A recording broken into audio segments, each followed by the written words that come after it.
ladies and gentlemen, on behalf of Sporting Kansas City and its owners, the Neil Madison family, the Billy, Greg Renee, Matt Brennan, and Rob Hyman, this is John Dale welcoming you to Children's Mercy Park, the home of Sporting Kansas City.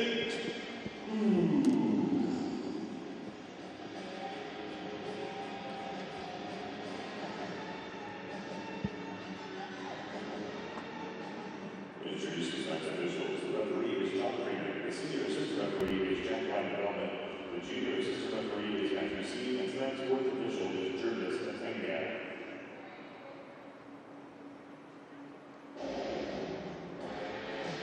Here now is everybody, the seniors have won in OKC Energy FC. In goal number 1, Carl Cochran. Defender number 3, Robert Coronado.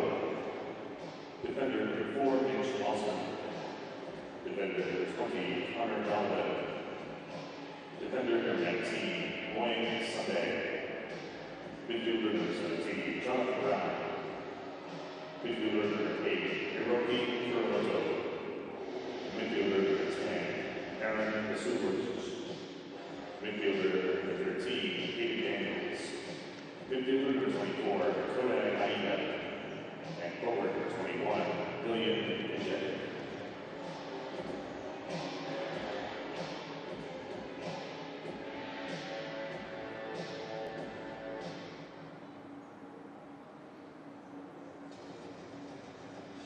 And now it's time to meet the starting lineup for your home team, Sporting Kansas City. In goal, team captain number 22, Kendall McIntosh. Defender number 24, Kaden Pierre. Defender number 98, Matt Concept.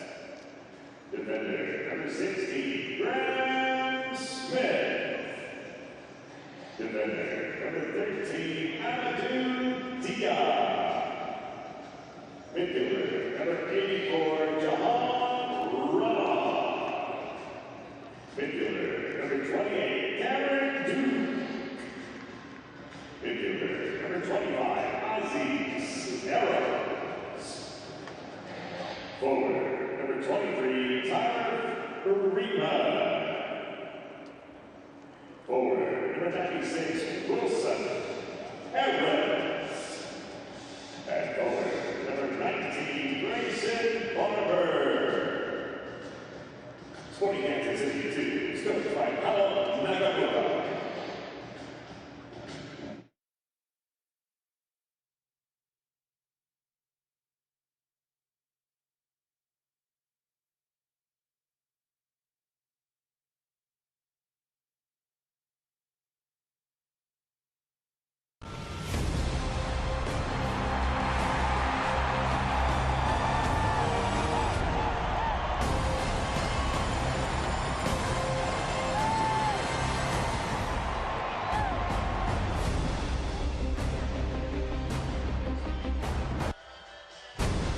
Good evening from Children's Mercy Park in Kansas City, Kansas, one of the cathedrals of American soccer, and it's the site for tonight's USL Championship matchup between Sporting KC2 and OKC Energy FC. The Road Warriors of 2020 return home. Just 2 matches on home grounds last season for SKC2, and they'll play their first match here in more than a year.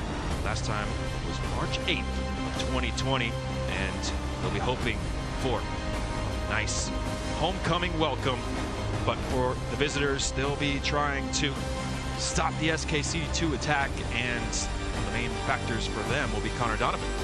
Yeah, he's also been involved very much in the offense for them. He's their only goal scorer.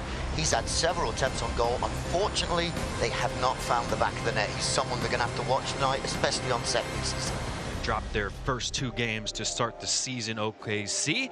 As for SKC2, a youngster with a big week, Caden Pierre in the starting lineup here this evening. Yeah, how about this kid? Transitioned quickly into the Sporting Kansas City first team, and I've not seen him play, so I am super excited to see what this kid's got to offer. It's exciting times for Sporting Kansas City too tonight. just signed his first team contract this week. He's one of 9 SKC loanees on display in the starting 11 here this evening, and we'll get to those lineups for both teams and kickoff. Right after this, it's SKC 2 against OKC Energy.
Welcome back to Children's Mercy Park as Sporting KC2 getting set to host Oklahoma City Energy FC. A look at the captain there tonight for SKC2, Kendall McIntosh, making his first appearance in Kansas City. He is one of 9 players on loan here this evening for SKC2 in the starting 11. The lone 2 not on loan from SKC2 are Jahan Rod and Matt Constant. 6 changes made by Paulo Nagamura from their 2-0 loss away to FC Tulsa last Saturday to open the season.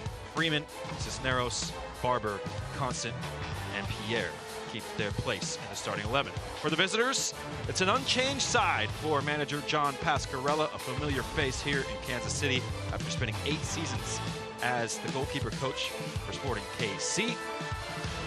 Unchanged from their last time out, a 1-0 loss at home against Atlanta 2. They have lost 2 home matches to start the season, OKC Energy FC. So both teams looking for their first win of the season. Paulo Nagamura in his 4th season at the helm, Sporting KC2. There is John Pascarella, his 2nd season in charge for the visitors. Both teams looking for their first win of the season. And if history is any indication, we will have a winner here this evening. It's the 10th meeting between these sides and no draws in the first 9.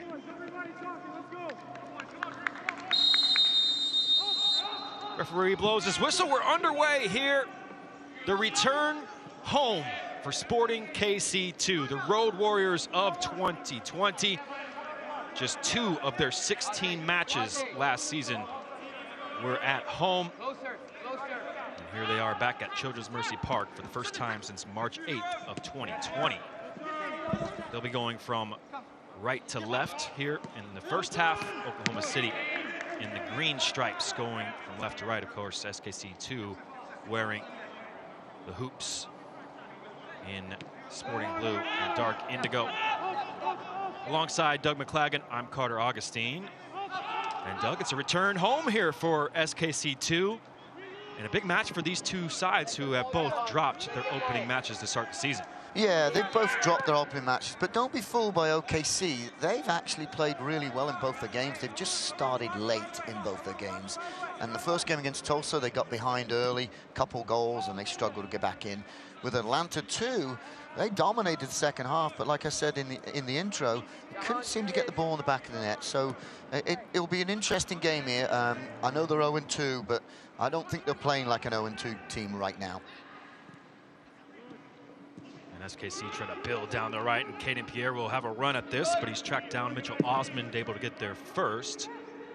And the goalkeeper, CJ Cochran, plays it out, throw in early on here for SKC2. Yeah, beautiful little combination there by Sporting Kansas City 2. A little up, back and through, and Caden Pierre almost got on the end of it, but good goalkeeping to read the play and get off his line quickly. Here's Caden Pierre again, and we highlighted him in the pregame, Doug, as it's a big week for Caden Pierre, the 18-year-old becoming the 18th homegrown signing. Well, more on that in a second, because sprinting through the middle, Wilson Harris in the starting lineup again for SKC2, and he's earned a corner kick here as we just cross over 2 minutes played. Yeah, I think it's going to be good to get him back in the lineup. He scored 12 goals last year. I think it was 10 in the last 11 games. Got a nose for goal, and you always want to play like that on your field. Corner kick lofted in towards the back of the penalty area. Header missed on a chance to clear for OKC Energy, so Cam Duke picks it up, spinning around the challenge there.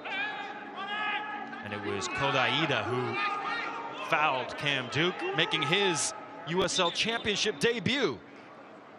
Cameron Duke, one of the 7 Sporting KC Academy products on display here this evening for SKC2. He draws a foul. Referee John Freeman this evening blowing his whistle there, and it's a free kick. Together. And a tasty looking position here for the SKC2 attack. See if Freeman can clip that ball in behind the Oklahoma defense, in between them and the goalkeeper. And anybody rushing in has got an opportunity to put this away. Go. Will be Tyler Freeman. He's curled it in towards the edge of the 6-yard box. Cochran getting just enough to it, leaping over the on-rushing Graham Smith. Yeah, it wasn't a bad ball in. Probably maybe just had a little bit too air on it. Gave the keeper enough time to come out and at least punch it free, but not a bad ball at all.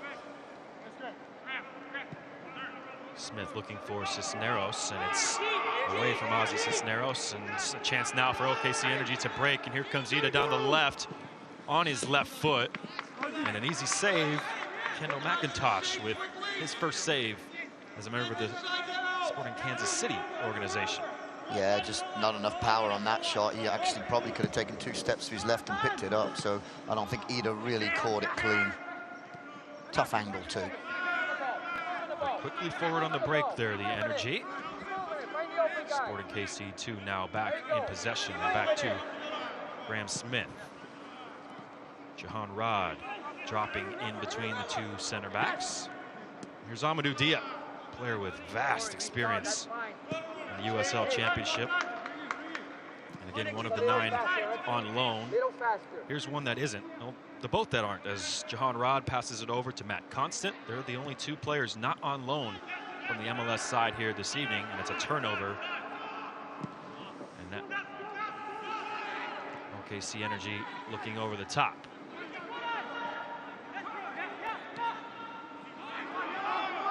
A miscommunication, and it's turned back over. Constant back on the ball, and now Graham Smith. Looks like early OKC Energy is quite happy to sit back in a kind of a low block, and they know that every Sporting Kansas City team is going to keep the ball and knock it around. They're probably going to have higher percentage than OKC, but they're happy to sit in there and then take their opportunities on that quick transitional breakaway. Cam Duke with a quick touch inside, looking to release the run there of Grayson Barber. Watch out, Wilson Harris barreling in on the goalkeeper, and Cochran spins as he avoids the challenge of the talented young front man for SKC2. Now on the right with Mung Sunday. You can hear Paulo Nagamura barking out the instructions to Amadou Dia there. The harrying from the left back wins it back momentarily, but it's back now with the visitors in space again on the left for Ida. The overlap. And the left-footed cross towards the back post. Half-hearted shout on the back post for a corner, but it'll be a goal kick here for SKC2. Yeah, unlucky for the Energy there that the cross wasn't as good as the run. He made a fantastic, probably 50 to 60 yard overlapping run, and then he'll be upset with that cross, who just hung in the air and went for a goal kick and caused absolutely no problems for McIntosh in goal. It's Robert Coronado, the left back, charging up the pitch. He's got some defending to do now as Grayson Barber has slipped in behind, and he's dumped to the ground by Coronado. So another free kick here for SKC2. They've had a few of these already in the early stages. Yeah, they're not afraid to go long here, which is good to see, because what they're doing is stretching that defense of Oklahoma and making them drop a little bit deeper now, which is going to give them space in front, because the first 3 or 4 balls have got in behind the defense and caused some problems. There's another look at the foul from Coronado. Kind of a clumsy foul there. Another chance. This on the opposite side of the last one, where Freeman whipped in a good-looking delivery. He and Cisneros standing righty-lefty over this one. It'll be Freeman again, curling it towards the back post. Smith heads it backwards. Rod now towards the penalty spot. Dia back into the area. Harris nods it behind, and Sunday will finally clear things for OKC Energy. The challenge here along the back is good. William Bijev has won it away from Amadou Dia. And now he turns, releases it down the right. Sunday looking for the cross. It's charged down. And a throw in here for the visitors. Good defensive pressure there from Tyler Freeman. That ball comes in and it's a dangerous ball. They've got some big boys inside that box, but he did very well to close him down and get a block on the cross there. The right back among Sunday. The chance to throw it down the near sideline. It's defended out by Duke. Sunday gets another opportunity, and he's grasped at a open tryout chance in 2020 to earn a spot on the roster. Sunday launches it into the box. An awkward one from Jonathan Brown, but did just enough. That is a football tackle from Grayson Barber, the newly signed Sporting Kansas City man on loan after starring at Clemson, and that would have done well for Dabo Sweeney out on the football field. Yeah, hopefully he's not going to regret that one, because that's a rather clumsy foul. Yeah, it's quite a distance out, so you know, any closer than that, and that could be real dangerous for a strike on goal. And this may even be a strike on goal, but it's quite a distance. But yeah, just a little clumsy there from Grayson. That's a matchup that's developing now. Fouls by both players. Robert Coronado that time the fouled party, and he has won a free kick. That's a good sign of the competitiveness and intensity of this game already. Players willing to get stuck in early on. I think Coronado's going to be on this with a left foot. He takes some whipped-in free kicks, he does. And it will be Coronado going for goal. McIntosh to his right, just safe enough, and palms it away. And a poor ball there from Freeman, and a sliding tackle from Pierre to prevent the corner kick.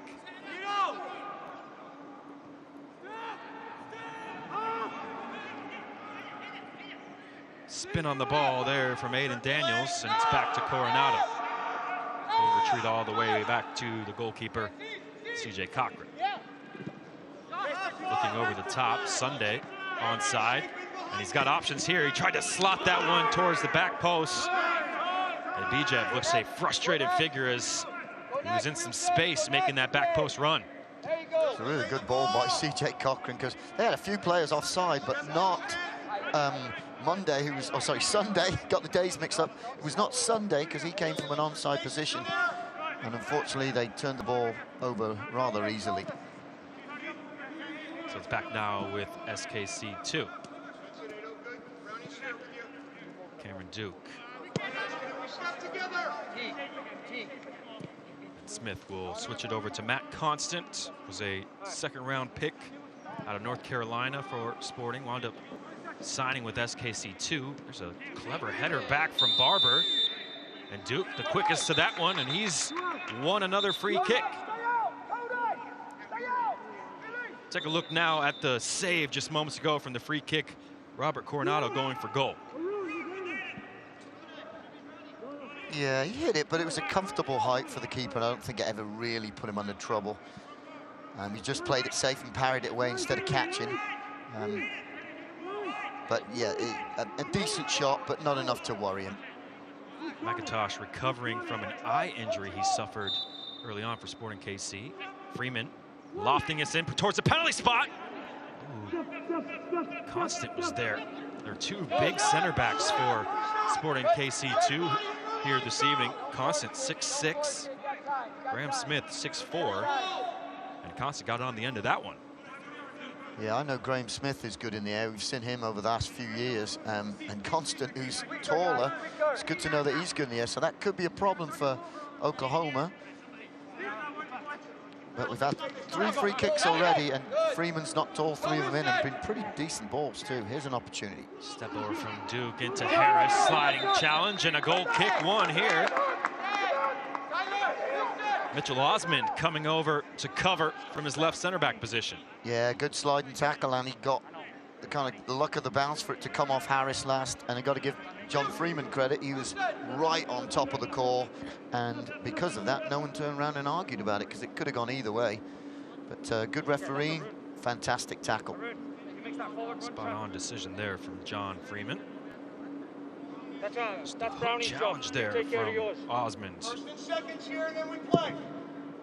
you hear John Pascarella. His turn to shout out the instructions. It's family and friends only here this evening. Good work from Cisneros. He draws a hefty tackle, but there's space here for Wilson Harris into the box. Last-ditch challenge from Connor Donovan. He's right there. And it'll be a corner kick here and a yellow card as well for Sunday, who steamed into that challenge on Ozzy Cisneros. Oh, he went flying. I mean, that's a definite yellow, no question. Well, how about that ball from Freeman? That's a beautiful, and if I know Tyler Freeman, I swear he's right-footed.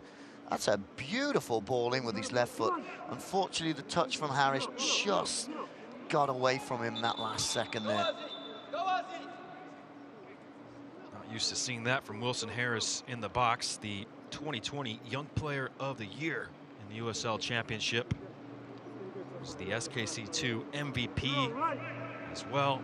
Signed with Sporting KC last October and is on loan here. The cross in, and it's a header. Oh, palmed off the line. What a save from Cochran. Kind of looked like Cochran was in his own goal almost, so it looked like his feet were really in the goal. He must have stuck his hand out and said it in front of the line, I guess, but that's a tremendous header there. Got lots of power. Good ball in again by Freeman, but we'll probably see it in a minute again, but tremendous header there.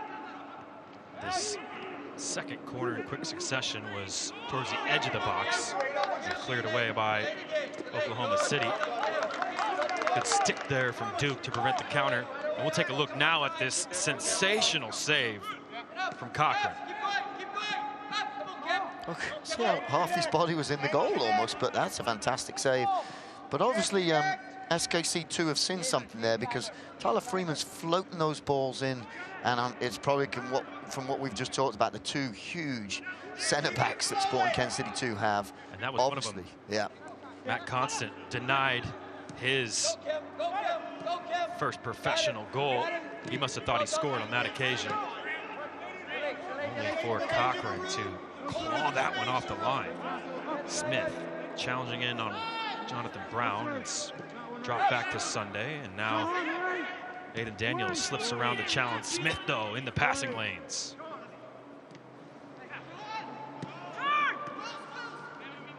What a turn that is from Wilson Harris, and he's picked out a lovely ball to the right side. Barber with the whole right side of the pitch, and he tripped over the ball there, and that's a chance gone for Grayson Barber. Yeah, unfortunate there for Barber, but Harris is really doing well. Maybe that boost up to the first team has given him even extra more confidence. He's really looking good on the ball. Fantastic ball in there. Unfortunately, he stood on the ball and the attack broke down.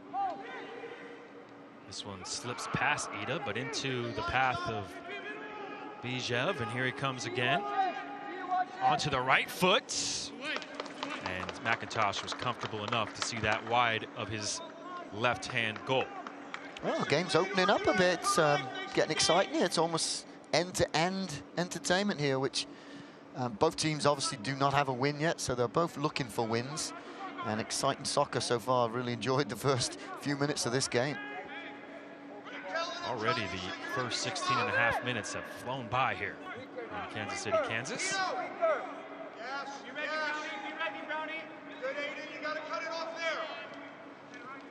Smith taking all the space he's afforded, but he's put it right into Sunday, and he comes steaming into that challenge to make up for his errant pass, Graham Smith.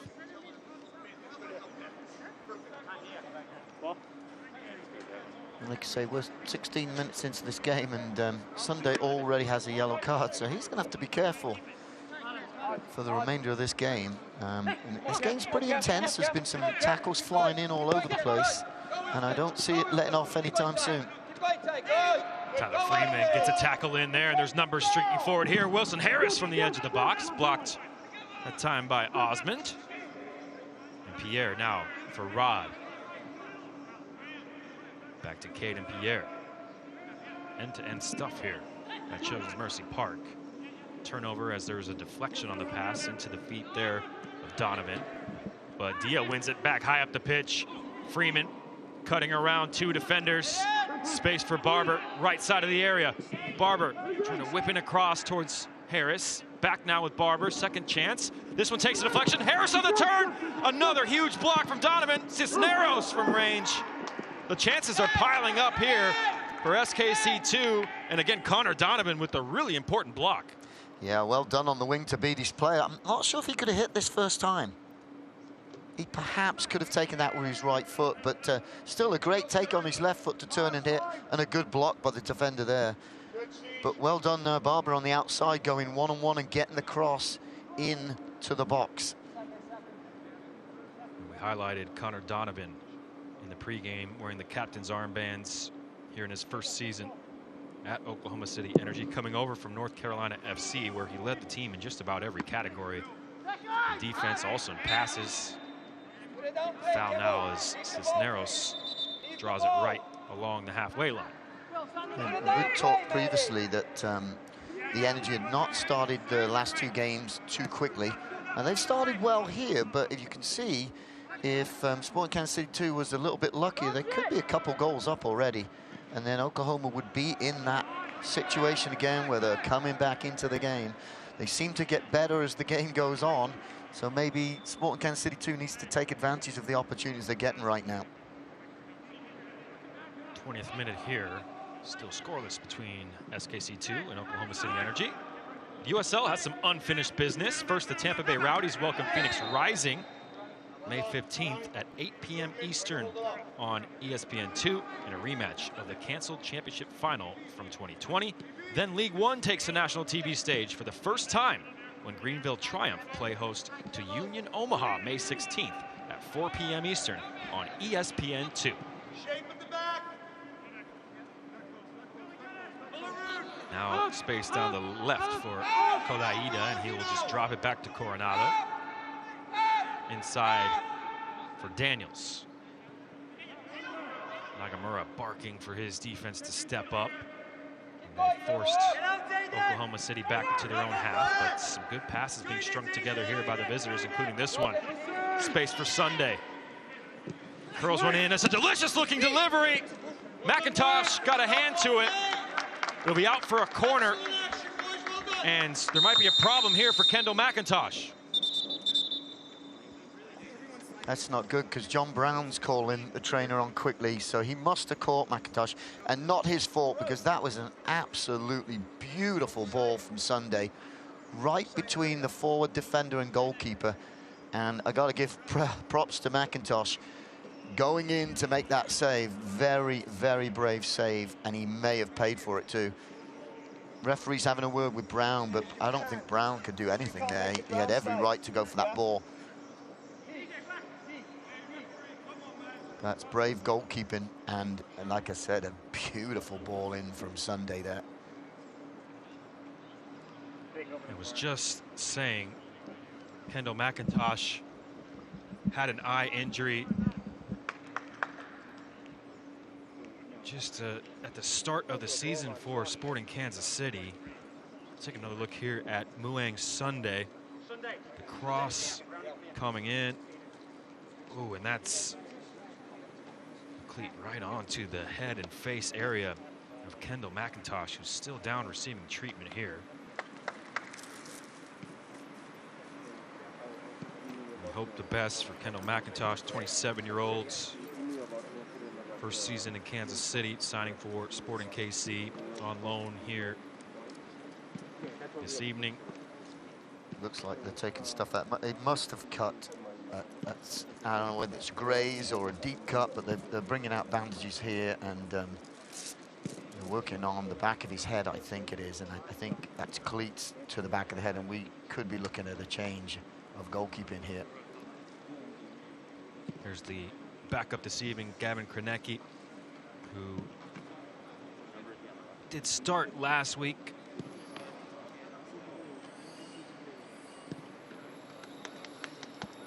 The youngster, academy products on an academy deal. And you were just saying Kendall McIntosh, just coming back from an eye injury. Gets an eye injury, gets back, and now he's going to have a head injury. He is moving down there, so that is good. There is a positive sign there. He's okay? What is it? His face? His head? And he's sitting up here too. Looks a little groggy. But he did nod his head and say to the trainers, "Yeah, I'm okay. I'm good." Yeah, it must have been so scary for him after on the back of that eye injury. You see the cut there, right on the brow.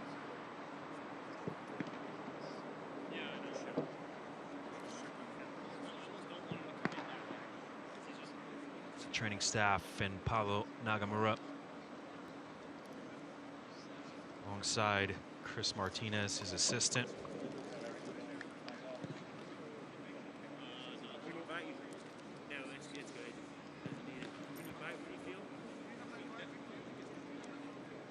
A long delay here in the first half to attend to Kendall McIntosh. Spent last season with New York Red Bulls. Oakland-born, Santa Rosa, California hometown. Of course, USL fans will remember him from his long time in Portland. Made 60 appearances for Portland 2 from 2016 to 2019, where he did play with B. Jeff, who's lining up in attack for OKC Energy. And it appears there was a foul called actually in the end here. So after all of that, we'll see if McIntosh, he looks like he's going to continue on here. Yeah, he's a tough warrior. He's not, there's no ways he's stepping out of this game unless he can't go on, and he's decided straight away, I'm staying in this game. Very brave goalkeeping there, got to give him credit. There's another long ball forward. And the backs of Sporting Kansas City too, like I've said earlier, not afraid to play that long ball in behind the fullbacks, the left and right fullbacks. And it's making Oklahoma back off a little bit. And when they do that, then they're going to create a little bit more space and room in that midfield, because we've really not seen a lot of room in there to start off with. Both teams are pretty compact, and there's not a lot of room to play in that midfield area. It's a very tight area. There's Rod, wins the ball in the air. It's back now with the visitors. A good shout to the trainer for SKC2, Isaac Gomez, patching up Kendall McIntosh, and we hear the goalkeeper shouting now. I hope that's good to go. Ooh, that's a nice 50-50 one by Rod, and Duke Oh, he's so quick putting it in behind for Barber. He was upended and the foul spotted. John Freeman blows the whistle and another free kick here. We pass into the 26th minute and Sporting KC 2. This one maybe a little more central. And perhaps Doug a chance to go for goal. Yeah, a definite foul, but I think he's fortunate there because I think his touch was running away from him. So I think that might have ran out of bounds, but he just got that foul there, and that puts them in a situation 20, 25 yards out. Wonder who's going to be on this. Is it Freeman again?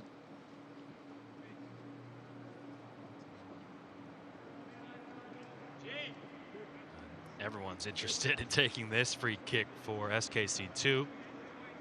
The huddle here, but Freeman went and picked up the ball. We've seen him delivering from the set pieces throughout the first half. Well, they always say on TV, it's the last person to touch the ball that's going to kick it. I'm not 100% sure that's every time, but Freeman last touched it, and it looks like he might be doing it this time. An interesting training ground routine being set up here by SKC2. They've got two players standing right in front of the ball, Duke and Cisneros. Harris, Freeman looking interested. And it is Tyler Freeman. Good save down to his left. Cochran again keeps it out, and it's scrambled away now for a throw-in. That is a fantastic strike. I'll see if he goes around the edge of the wall here. He does, and that's a great bend on there. And good save by the keeper to get across there. Tyler Freeman's hit some fantastic crosses, right and left-footed, and just took an absolutely gorgeous free kick there. Just turned 18 in January of this year, Tyler Freeman. He's been around before, we've seen him play, but I've not seen him in the game, controlling the game as much as he is right now in the first 20-odd minutes. It's really good to see from the youngster there. Yeah, he's almost old hat for Sporting fans now, having signed in October of 2018. Back heel from Duke. Doesn't come off, looking for Harris, and it's scrambled away by the back line of OKC Energy. Rod for Dia. Coming inside, pops it over the outstretched boot there of Donovan.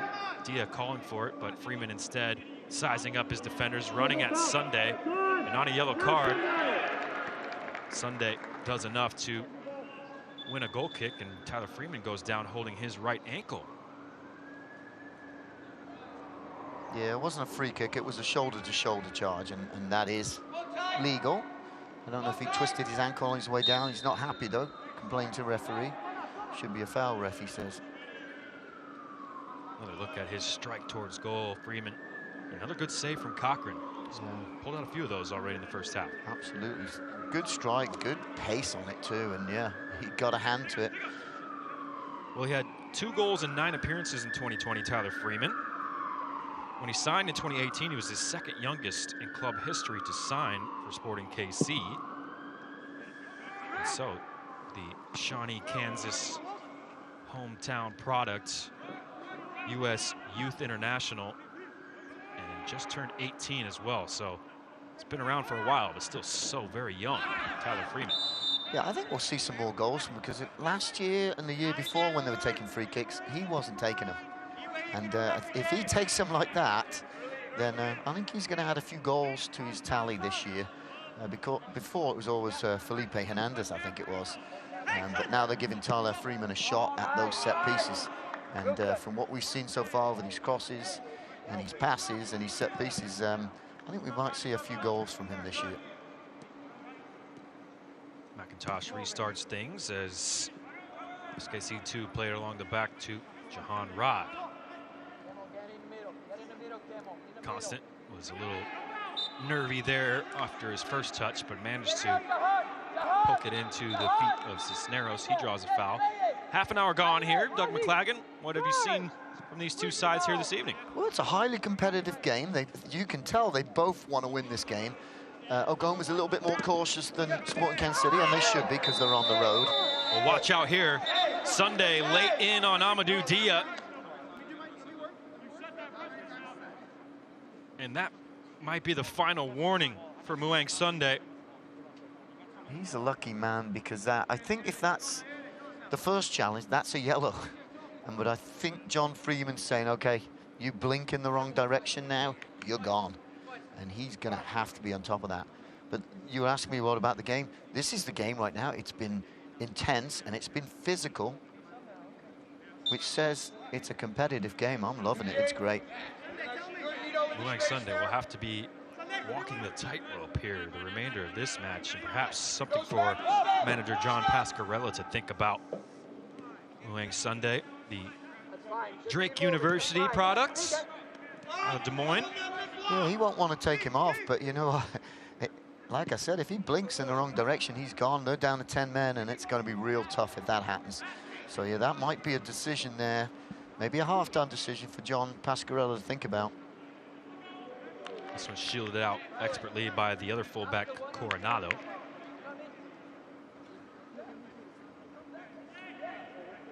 Since 1947, Select has been the leader in soccer ball quality and innovation. Select is the official ball supplier of the USL Championship and many of the elite leagues throughout Europe. For the latest Select products and special offers, please visit www.selectsportamerica.com. As that Select ball is pumped down to the left, won back momentarily by Cisneros, but clattered away by Mitchell Osmond and picked back up here by Constant. Good pressure there by Sporting Kansas City 2. They're not allowing Oklahoma to go short on the goal kick. As soon as that ball was played out, you could see them all move in that general direction of the ball. Here's a double team, seeing to the pass through, looking for Harris. Goalkeeper slaps this one out of play, throwing just inside the attacking half for Amadou Dia. So two contrasting teams. Oklahoma's not being allowed to play out the back, and Oklahoma's allowing Sporting Kansas City 2 to play out the back. And see what difference that'll make as the game goes on. But some great pressure there from Sporting Kansas City 2. And there, Barber and Pierre get their wires crossed. Barber thought he was just going to hold up Caden Pierre and made the run down the line, so it's behind him, out of play, throwing for the visitors. And the high press, as you were just saying, Doug, from Sporting, trying to win it back high up the pitch. Oklahoma City doing a good job playing around the press, that is, until Jahan Rod reads that expertly and steps in and draws a foul. That's tremendous again, because, you know, Oklahoma had to play about 10, 12 passes to try and get out. They finally play one ball. It's mistouched by the winger, and all of a sudden, Sporting Kansas City 2 is on top of the ball again, and they get possession here with a foul on Rod. Making his first appearance of the season, Jahan Rod, here he is on the ball. His twin brother, Kave, just made his MLS debut for Sporting Kansas City away to Real Salt Lake after signing first team contract. And the twins came over from Durham, North Carolina back in 2016 to join the academy with Sporting Kansas City. This one's turned over in the midfield now. Aiden Daniels does well to switch the fields to Sunday. Brown forced to retreat. And there's a heavy challenge from Wilson Harris late in on Connor Donovan. And referee Freeman saw that coming. So as soon as it happened, he was ready to call it. Just wanted to see if they got any advantage from it. I don't think it was too vicious. Let's see just here. Well, it was rather clumsy, and maybe it was kind of vicious too. So maybe Mr. Harris got away with one there. Yeah, perhaps lucky to escape the referee's further notice. I think the reason he got away with it, because Donovan's so tough, it was like, it's just a flesh wound. No big problem. So he got up, no problem at all. So that might have helped Harris getting away with it, which is good to see, because normally they roll about 10 times on the floor and scream in agony. So it's always good to see a big centre-back like that saying, hey, I'm fine. Here is Donovan, captain, on the ball, and is trying to float it in behind. Dia read the flight of the ball a little better than Brown. Sunday's first touch is not a good one, but Smith and Rod collide into each other. It's out of play off the two of them. Yeah, that wasn't a bad run by Brown, actually. The ball went in behind Brown. Brown made that run from outside to inside. If you'd have got the ball further in, it'd have been a good ball for Brown, but it unfortunately went behind him. Hey, where's up? And so it didn't come off. Good there, 19. Good there. Here is Luang Sunday. So St. Drake University product, where he was a 4-time all-conference player in the Missouri Valley. And star for the Des Moines Menace for a number of years. I'm going to assume that Mr. Pasquarella may have coached him at the Menace too, so maybe that's why he's now in OKC Energy. How about the goal kick? How about the goal kick? How about the goal kick? Here is Sunday again with a chance to throw it in towards the penalty area. But Rod, again, reading the situation. Stepped in front of Brown. He chests this one down. Freeman trying to take it off the chest. Donovan wouldn't let him. And now both players arguing for the call. It'll go the way of the visitors, as we're into just about the final 8 minutes here, plus stoppage time. And we might see a bit of stoppage time due to the injury to Kendall McIntosh. Dia nods it forward. Space here for Daniels to turn. And he invites Ida to have a run down the left side at Caden Pierre. Behind for Coronado. Left back high up the pitch. He'll drop it back now. And again, Ida 1v1 with Pierre. Stands up nicely and blocks the cross, and an important touch there from Duke. It will go out of play for a corner, though. Look for a second, there might be a chance to strike from the edge of the box. Cameron Duke on the full stretch, able to get his toe to it, but unable to prevent the ball from going out, and a corner kick here for OKC. This might be one of those situations where Mr. Connor Donovan could be extremely dangerous here. They've got some big boys in that box there. Let's see what they do with this. Daniels looking for Donovan, and he nods it down, but wide of the goal. And right on cue, there is Connor Donovan. Yeah, if he just could have got round that and headed it in towards Brown. Brown was sitting there as a target. Could have been a good opportunity for him, but couldn't direct the header where he wanted to. Pierre was sprinting down the right, and a frustrated look at the heavens. He wanted that ball played in behind. But SKC2 will elect to build from the back. Harris checking deep. Fizzing it into the feet of Freeman. He was crowded out by a wonderfully worked double team from OKC Energy, including Ida, and he's playing it inside now.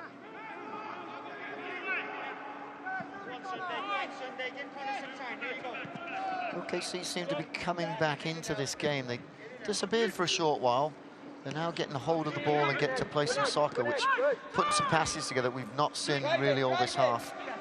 Duke, his touch just too heavy there as he was trying to eat up space in midfield. Grayson Barber tracking back.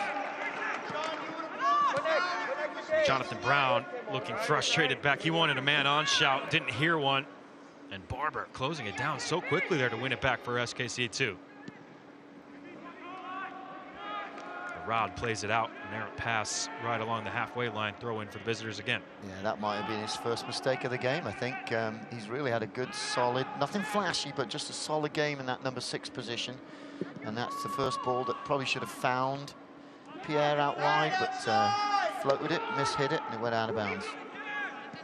Amadou Dia crossing into the attacking half. Cisneros turns around, and there's Freeman waiting for the overlap. Pierre, first time cross, deflected to the edge of the box. Ooh, the step over from Harris was a clever one. Ooh, that's a nasty challenge from Duke.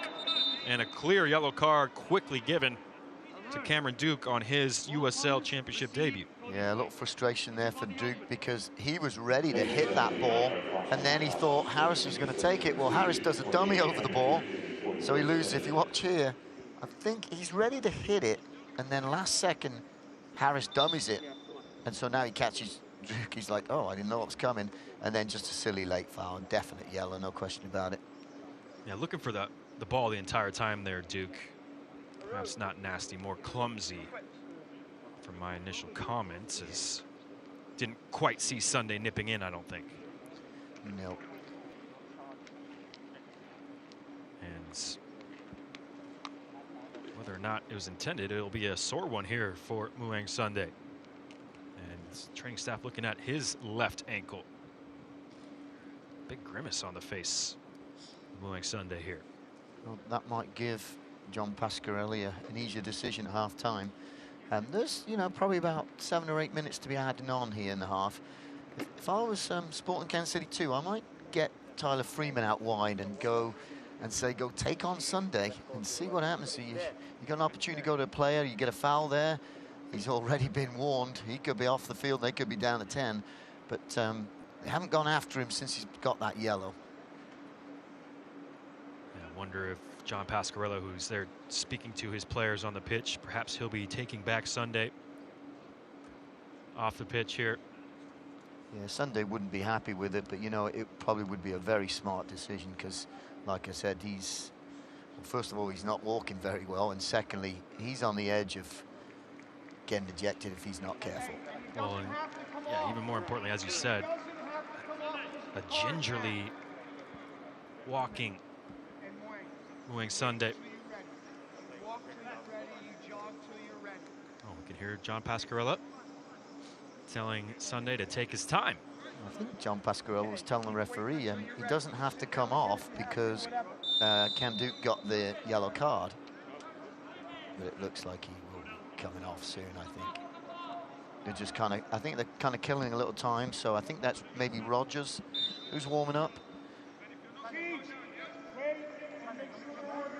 This might add even more to the stoppage time. That was already going to be a substantial amount from McIntosh's injury. Adding Sunday's injury to the list.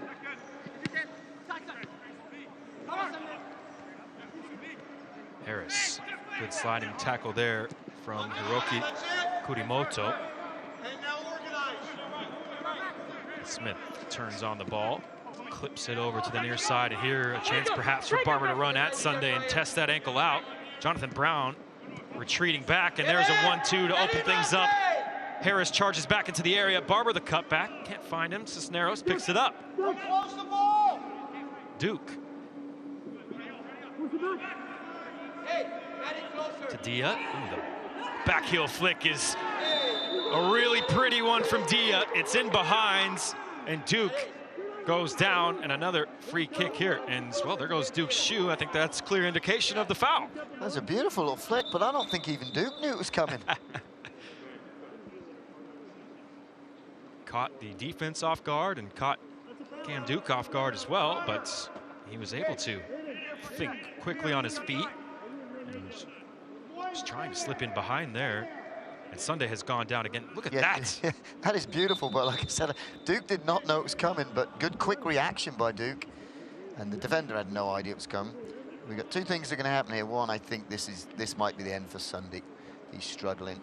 And then secondly, we got a free kick in an extremely dangerous area, and we've seen Freeman on free kicks today.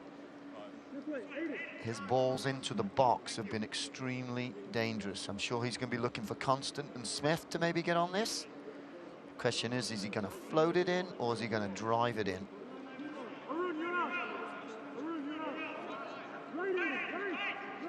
And right now, OKC Energy is down a man. Sunday walking off the pitch. He's jogging back now on the near touchline. You see him there just on the bottom of your screen. So it is short-handed for OKC Energy on this set piece. Freeman in towards the 6 first. There is Harris. Might have taken a deflection. It did indeed. It'll be a throw-in. Yeah, not his best free kick, I don't think, but he just didn't beat that first layer. If you get the ball past the first layer, anything can happen, but right back there was at the front post to clear it. So not his best ball in, but he's done some beauties today. Amadou Dia, who's working his way back from an injury pre-season. And we'll have 7 minutes added on, and we're just starting into the 7 minutes now. We thought it would be a substantial amount, and indeed it is. The injuries to Sunday and McIntosh, and 7 more minutes to play here in the first half. Harris battling, and he's won it back for SKC2. Good cutout momentarily from Bijev. Rod pokes it to the far side. Clever ball inside, and there's space for Cisneros. Checks it up. Barber around one, but not around a second. Ida there to take it away from Grayson Barber. And then the foul won up the pitch by Ilyan Bijev. Perhaps a bit of naivete there from Matt Constant in just his second game as a professional. Yeah, it's just smart play by the forward. He knew that they were under pressure, so if he gained a free kick there, he could slow down and calm it down a little bit. So got a nudge in the back and fell over. Smart play. As you see Sunday back on the pitch. Perhaps try and see this one at least till halftime. He's still feeling that ankle, Sunday. As Donovan slides it back over to Mitchell Osmond.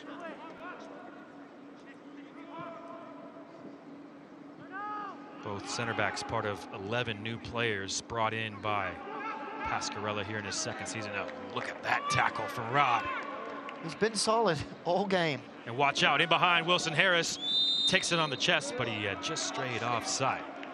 He was just half a yard off. He stayed on that back shoulder of the centre back, which is a great run because then the centre back can't see him, but just happened to be a tad offside. Thumbs up for the delivery from the right back, Pierre. Oh, absolutely. Centre forwards want delivery like that all the time. So when they see a good ball that they realise, well, I kind of messed up because I was offside. And yeah, the thumbs go up and say, hey, great ball. Been really impressed with Harris tonight. And I was impressed with him last year, but he just seems to be, it must be maybe that the confidence of being bumped up to that first team. He just looks so confident on the ball. It's amazing what that little boost can do for you as a player when you're told, hey, we're bumping you up to the top team. Well, I must be really good. And you can see the confidence he's playing with. It's just been very good today.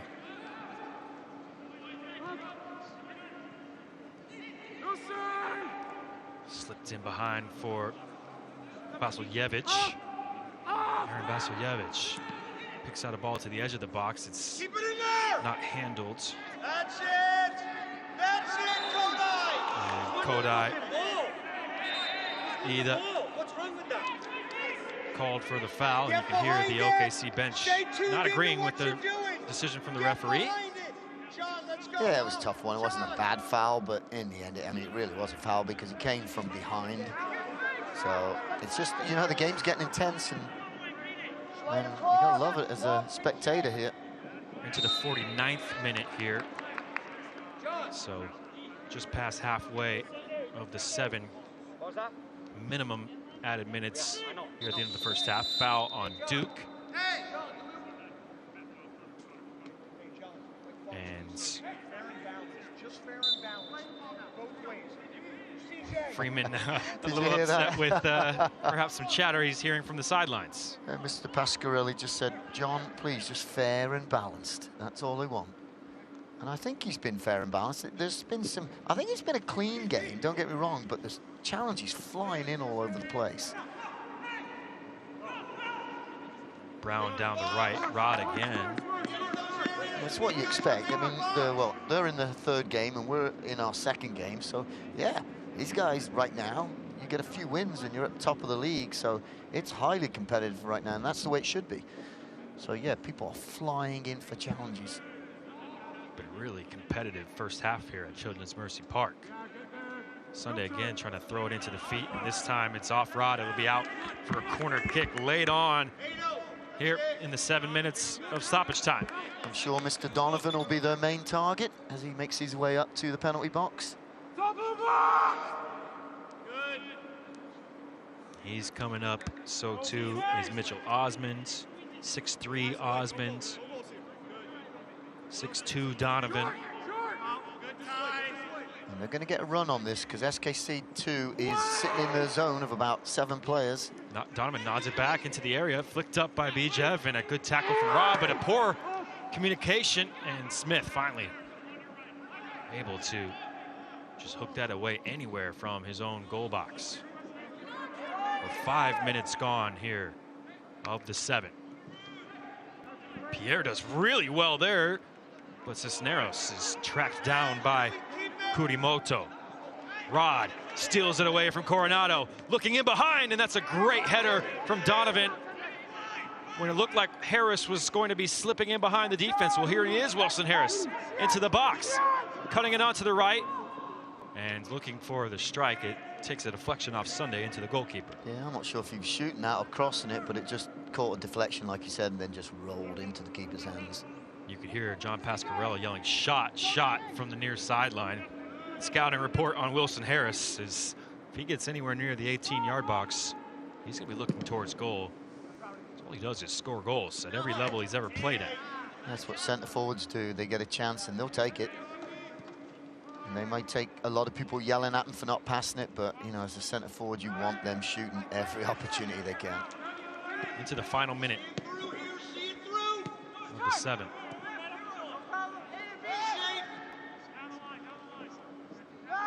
Constant. It's a decent looking diagonal here to the near side, but Barber's offside. Yeah, there's no excuse for that. You've got the whole field facing you. You should be able to back off a couple yards to make sure you're onside. So. And that'll be the last act of a competitive first half here at Children's Mercy Park, but still scoreless. Neither team yet to break the deadlock. A couple of really nice saves from C.J. Cochran has kept the score 0-0 here at halftime. Doug McLagan, what have you seen so far throughout the first 45? Well, it's everything you want. It's an intense game. Both teams want to win. They're flying into tackles. And it's been kind of up and down. Sometimes it's been SKC on top. Next minute's Energy on top. So it's a fairly balanced. Maybe SKC 2 has had slightly the better of play, but not by much. 0-0 here, the score at Children's Mercy Park. Sporting KC 2 and Oklahoma City Energy still level as we await an exciting 45 minutes to come. If it's anything like the first half, you're in for a treat here at Children's Mercy Park. Stay tuned for all the halftime analysis and stats of a wonderful battle. USL Championship.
We gotta be ruthless in 2v2s, man.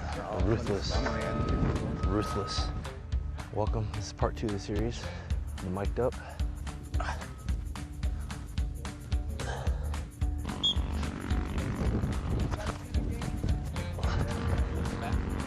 Nah, I think it's just sprint bet. What? Really? Okay, little man. Come on, Cheeto boy, let's see it. Hey, look at you! Dude, look. He called me slow, he said.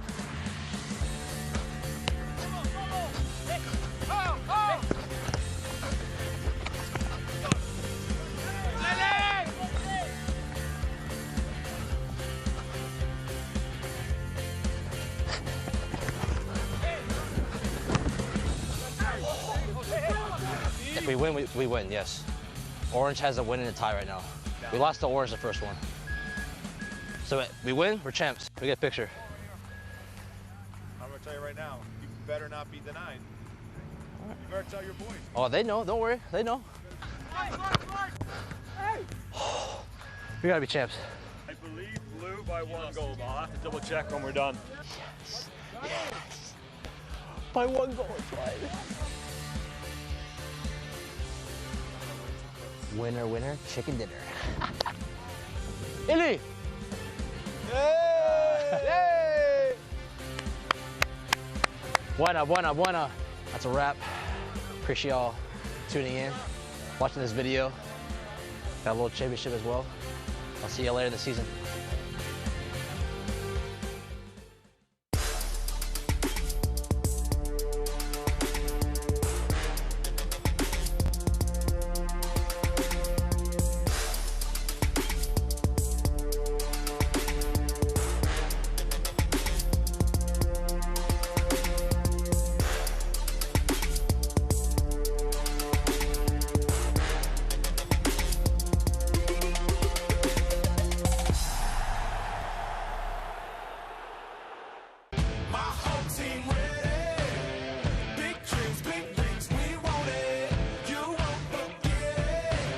Top of the area, will chip it with the right and in. Trying to get around Tweedle, and Asante delivered.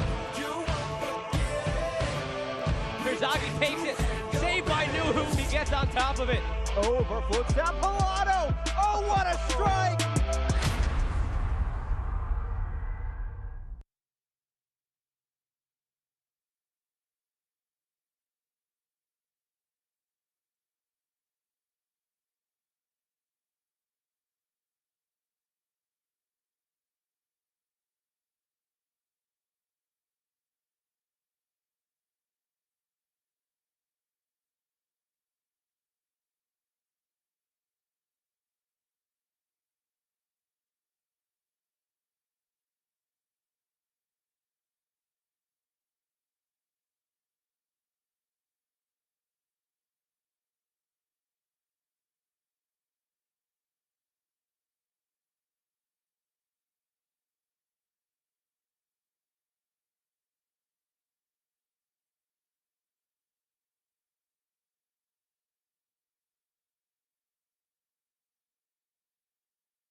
Halftime here at Children's Mercy Park in Kansas City, Kansas.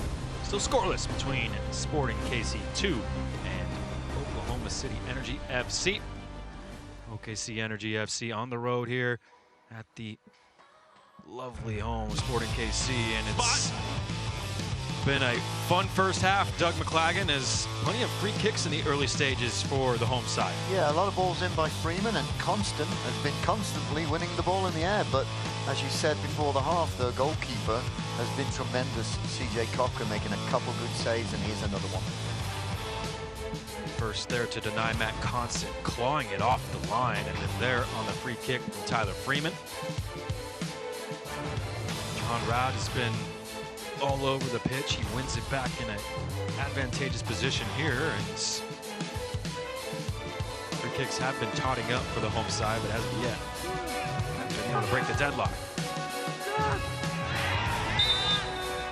Here's the opportunity that Coronado gets to strike with his left foot, but another decent save by Kendall McIntosh. It really didn't bother him. Sunday was on a yellow card. It's been a physical battle here in the first half. Both teams highly competitive. Oh, absolutely, yeah. And we talked already whether Sunday will be back second half or not, because he's had a few challenges that he's been warned by the referee a few times. There's Coronado's strike that McIntosh took care of quite easily. 0-0 still the score. Home side out shooting their opposition by 7-4. They've got a slight advantage in possession as well, and one yellow card for each side here through the first 45. Yeah, possession's about right, because it's been an up and down game, and KC has slightly been the better team, but it's pretty even. I just want to see the foul count, actually, because it's been quite, as you say, an intense game with lots of challenges flying in, and I just wonder if it's an even count on fouls or whether one team's dominating. Certainly John Freeman, the referee, has been busy so far this evening, blowing his whistle throughout the first half in this competitive matchup here between these two sides in the Central Division of the Eastern Conference, as we take a look at the upcoming schedule and some really fun games here to come. New York Red Bulls 2 hosting Hartford Athletic Friday. That is, of course, tonight. So too the Miami FC against Tampa Bay Rowdies. Next week, Sporting KC 2. We'll take a look now around the league. Queensboro FC unveiled plans for New York City's first professional soccer Pacific Stadium. Always a impressive feat when you can get some land in New York City, especially for a stadium. Switchbacks opening night at Widener Field brought some special energy as well. And Rising FC ready for a new era at Wild Horse Pass. There's some big things happening around the USL Championship.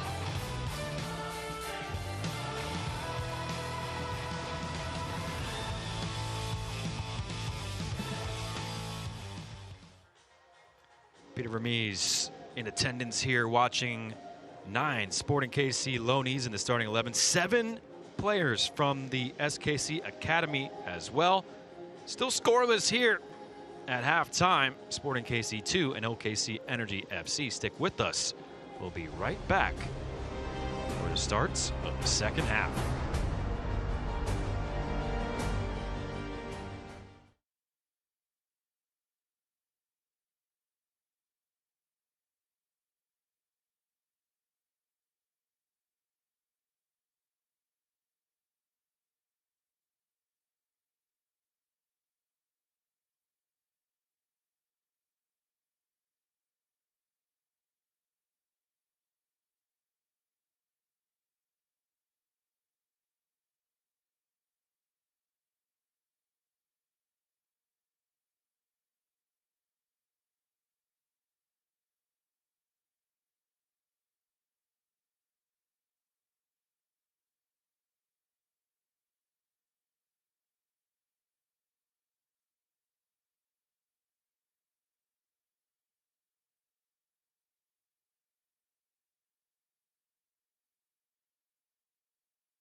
Welcome back to Children's Mercy Park, 0-0. The scores. We're about to start the second half between Sporting KC 2 and OKC Energy FC.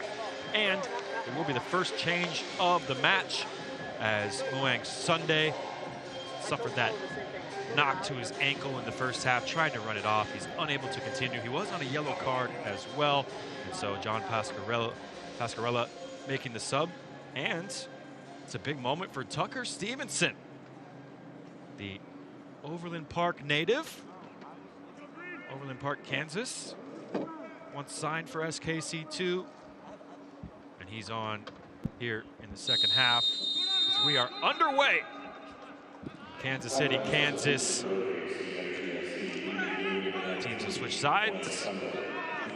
Sporting KC2 from left to right now in the second half in their blue on blue. OKC Energy wearing their green and white stripes alongside Doug McClagan and Carter Augustine. And, well, it's the hometown kid on in the second half here for the visitors. Yeah, great to see Tucker on the field. He's playing right back because normally he's a right winger or left winger, but he's played right back before. I know that. I've seen him play right back, so I'm sure he'll be comfortable, and he'll also give the option of making forward runs too, which will be good for Oklahoma Energy here.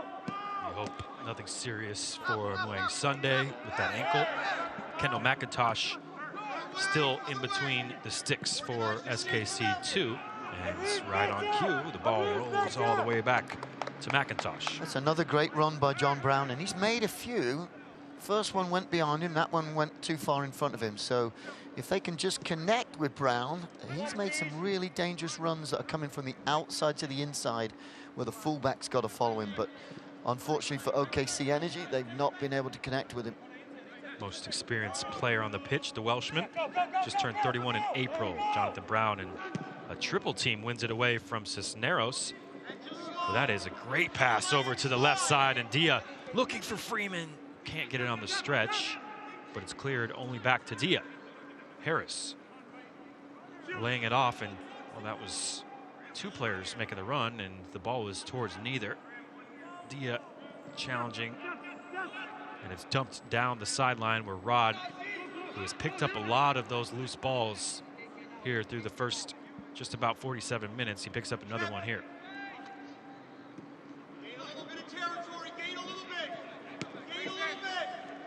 Here are the instructions all evening long here. Pascarella there just wanting his team to push out, and they do. Well, as we were saying at the start of the match, these two teams have met 10 times. SKC2 have 5 victories. OKC Energy have 4. Never been a draw, including their last matchup, the lone meeting last year, which was one of the 2 home games for SKC2, which they played at Swope Soccer Complex back in August and won 3-0, including a Wilson Harris brace. So expect there to be goals in the second half, and Amadou Dia pressing high has won a corner early on here, and Tyler Freeman will trot over to take this one. Yeah, started off with a great little penetrating pass there from Cam Duke, but good defending there from Oklahoma. I'm not sure who was the player that knocked it out. Might have been Donovan. But beautiful ball from Duke to try and find Dia. Here's an opportunity for Freeman, I'm assuming, to float one in again. Yeah, whips it in towards the edge of the 6. Well claimed there by C.J. Cochran. And a chance here for a 1v1. Ida, and look at the back tackling from Caden Pierre. Well, you see why the managerial staff, including Peter Vermees, absolutely rave about this kid. Yeah, he's got some pace there because it was dangerous. It was one-on-one. If he didn't get that challenge in, they could have been in real trouble. Good dribbling skills there from Barber to lose Coronado. And it's into Barber from Rob. Trying to slip it in behind for Harris. That time Coronado comes out victorious in the battle. But Constant intercepts. And it's back again with the home side. Not seen a lot of Aussie Cisneros tonight. It's just, he's been quiet. Maybe we might see a little bit more in the second half, but he's really not had a lot to do tonight. And that's another player I've not really seen a lot of, and I was kind of looking forward to seeing him, but he's not seen a lot of the ball tonight. just turned 17 in March. Ozzy Cisneros. Here's Pierre running at the defense and sliding it, and it's kept in play by Coronado. Inside his own area, swerves past Barber, but it's too much from Coronado, and he has fouled Grayson Barber right on the edge of the box. Yeah, that's a tough call, because he was just getting ready to clear the ball, and Barber put his foot in to block it, and he whacked Barber, and Barber's got a free kick right on the edge here. But I'm pretty sure Coronado didn't mean it. His idea was to clear the ball, only the foot went in last second, just poked it away by Brayson. Well, he thought he had... Barber, sorry. Yeah, sorry, Doug. He thought he had lost him with that swerve around Grayson Barber here. And so he thought he had all the time in the world. But the hustle and the work rate of Grayson Barber. Yeah, just a slow decision in the end by Coronado. Wasn't sure where to go. Maybe didn't have options up front. Took that half second, and Barber's right on top of him. And so free kick a little closer, but a similar position. Freeman tested the goalkeeper Cochran in the first half. It was a good save from CJ Cochran. He's made a couple down to his left already.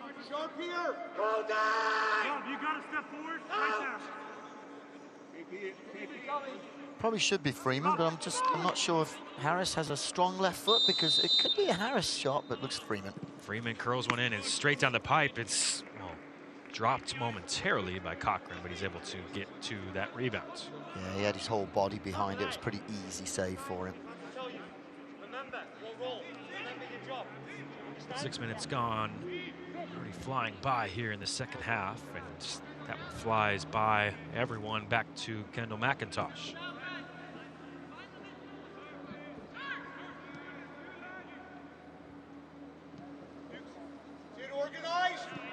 Organize, but aggressive in the right moments. Shape. Activate on the tees. Forward. Put some pressure there. SKC2 now Cisneros looking over the top for Barber. Challenges with Coronado. That's been a fun battle between those two players on the right side of the SKC2 attack. This time Freeman's team's in on a foul.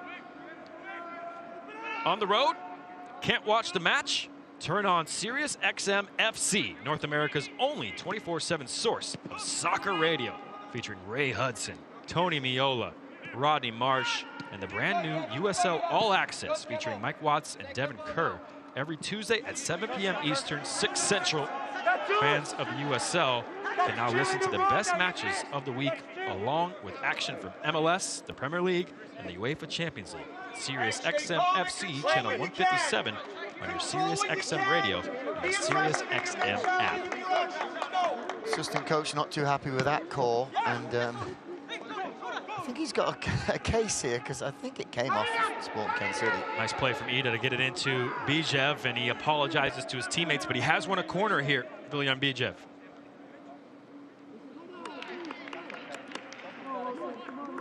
It was good work there from Kodai Ida to just get enough on the ball, poke it out to Viljan Bijev.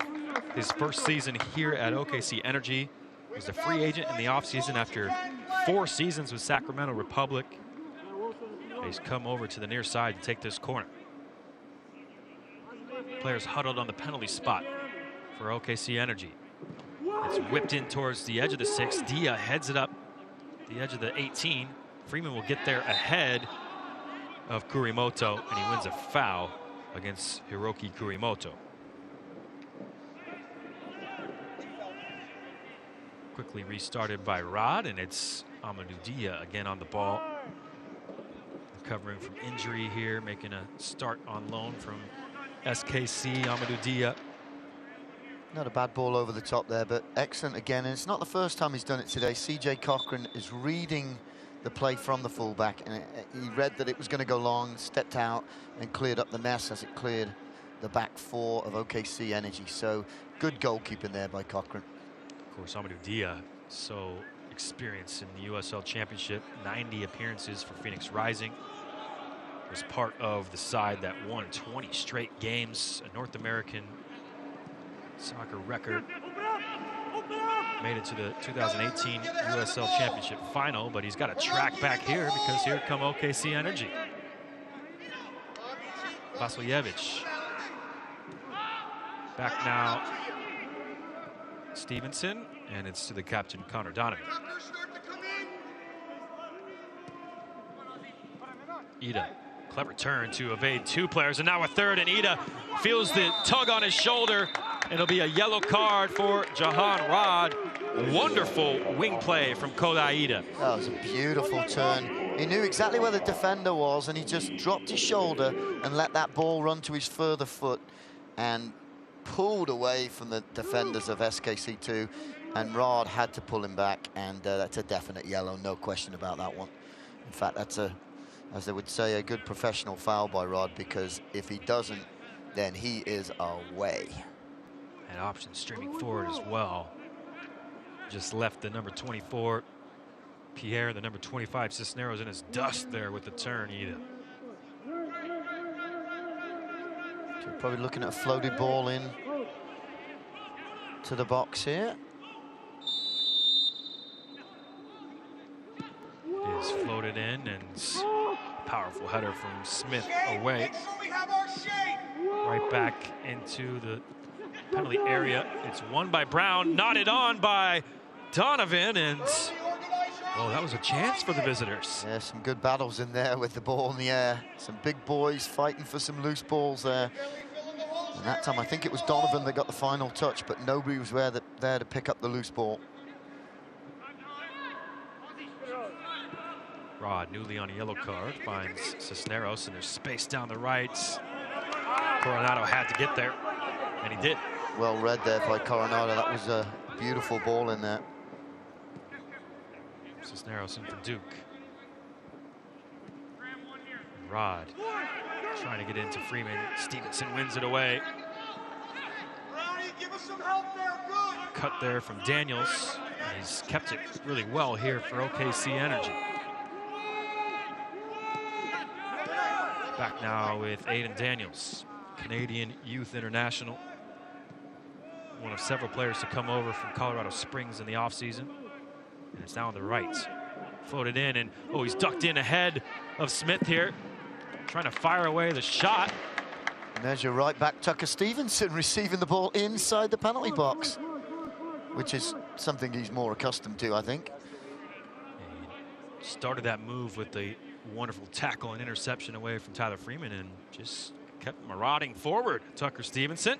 Yep, you're seeing the energy creep a little bit into this game, and just looking at the last 2 games, they've started off games slow, and as the game has gone on, they've got better and better and created more opportunities. So something Sporting Kansas City 2 is going to have to be aware of here.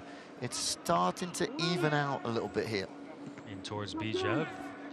Rod is rather clattered into here. Yeah, I'm not sure he meant that, but that's a yellow card for sure. Yellow card to Aaron Basiljevich here in the 58th minute. So we've got 4 or 5 yellow cards already, and some people have got to watch it here. But completely just going in for the challenge, and accidentally, he was in the air, he couldn't stop coming in, but that's rather painful. Yeah, Rod's still collecting himself, and you can see there, a painful one for the youngster. Restarted now with Constant, looking over the top. Harris trying to get in front there of Osman, but Mitchell Osman strong in the air, wins it. Rod comes over, tackles it out of play. Now we get our shape, we organize around Leave it 19, leave it 19, leave it. Hey, they asked us not to kick it away, we're asking the same. Referees there just telling Grayson Barber not to touch the ball in any manner, and it looks like perhaps sensing what you were just talking about, Doug McClagan, Paulo Nagamura getting ready to make a double change here right around the hour mark. Jake Davis getting in his instructions, so too Enoch Ushagalusa. Step, take a little space there. That's it, Probably Cineris is one of them coming off, and then it's either going to be Barber or Freeman. Probably Barber, I would think. Freeman's had quite an impact in this game so far, but I guess we'll wait and see. Donovan over the top. Smith jumping in ahead of Brown. That's a good pick out. Cisneros by himself in the center circle, but he dribbles it right away. Ida coming back, wins it back.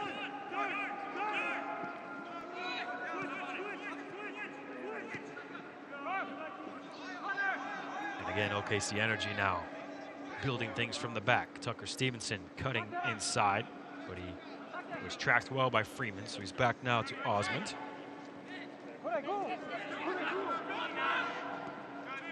There's Brown making one of those runs again. He just Osmond didn't see him. They've got to keep track of that run, because sooner or later, if they do match up, that's going to be a problem for the fullbacks and the left centre back there of Sporting Kansas City 2. Kurimoto pressing high, and he's forced a throw-in, and it will be time now for the double change. It's Cameron Duke withdrawn on the hour mark after his debut in the USL Championship. Cameron Duke, he's replaced by another youngster, Jake Davis.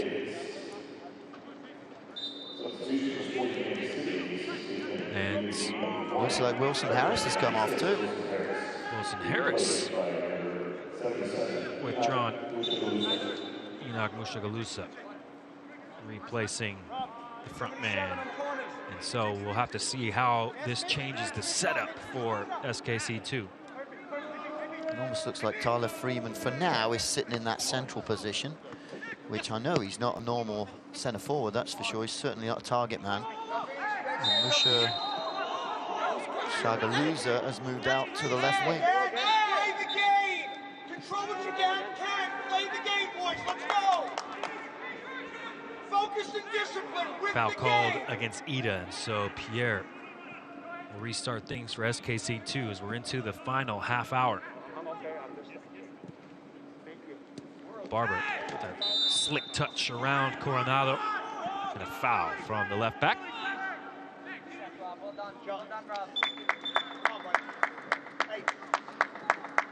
I just feel the intensity rising in this game. Not that it wasn't up there already, it's just moved up a few more steps. And you can hear it from the coaching staff, you can hear it from the players, how important this game is for both teams. That's it. And drop back in the hole. There is Mushagalusa getting his first touch as he checks back and lays it off for Graham Smith.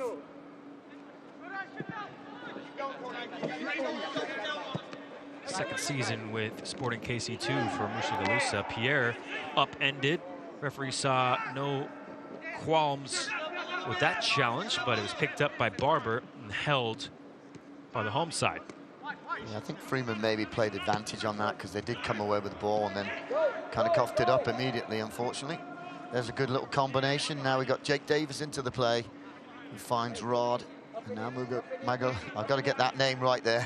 Mushagalusa, here he comes, charging into the area, laying it off for Freeman, who fakes turn inside and ducks outside. OKC Energy doing just about enough to marshal things there. Yeah, good defender. They just pinched in, tucked in, and make sure there's no gaps for Freeman to penetrate. And so he had to go back round the edge again and come from a different direction. Rod over for Smith, who with his long strides brings it into the attacking half. Here's Mushagalusa. Rod trying to switch play, and he's found a good ball for Barber. Tyler! Closer! You can see the Energy is very well organized on defense. In fact, if you're looking right now, they got 5 across the back. It's almost like looking at the 5-3-2 right now, and not a lot of gaps to penetrate, and that's where Sporting Kansas City 2 are going to have to break them down, is somehow get through the lines and penetrate that back 5 or 4, whatever they may be at the time. Mushagalusa was a bit hesitant to go into the challenge with Donovan, who's striding forward from his center back position, and nice turn there away from pressure. Bijev towards the edge of the box. Oh, he stood up nicely by Smith. And Dia has time to turn as OKC Energy get back into their defensive shape. Davis over the top for Barber. That's a wonderful pass from Jake Davis. Barber onside here. Trying to get between the legs of Coronado, and well defended there by Robert Coronado. Davis into the game. The 19-year-olds move to the SKC Academy in 2017 from Michigan. And played in all 15 games after the restart last year. Got 1 assist. And he's another youngster with a lot of potential in midfield for Sporting KC too.